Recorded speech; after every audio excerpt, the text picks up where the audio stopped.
నువ్వు ఏ ఫీల్డ్లో ఉంటే, ఏ పని చేస్తుంటే ఆ పనిలో నువ్వు ఎక్స్పర్ట్ అయిపోవాలి. ఫస్ట్ నువ్వు చేస్తున్న పని నీకు ఇష్టమా కాదా చెక్ చేసుకో.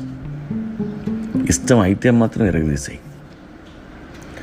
ఆ సబ్జెక్ట్ గురించి పూర్తిగా చదివి ఆ ఫీల్డ్లో సీనియర్స్ అందరితో ఫ్రెండ్షిప్ చేయి, వాళ్ళతో మాట్లాడు. ఒకవేళ వాళ్ళతో మాట్లాడడం కుదరకపోతే దూరం నుండి చూడు. వాళ్ళ దగ్గర పని చేయక్కర్లేదు, వాళ్ళ వర్కింగ్ స్టైల్ అబ్జర్వ్ చేస్తే చాలు.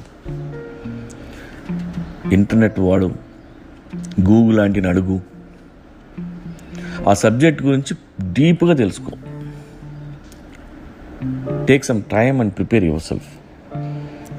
కమ్యూనికేటివ్ స్కిల్స్ పెంచుకో. షూ పాలిషింగ్ నీకు జాబ్ అయితే అసలు షూలు ఎప్పుడు పుట్టాయి?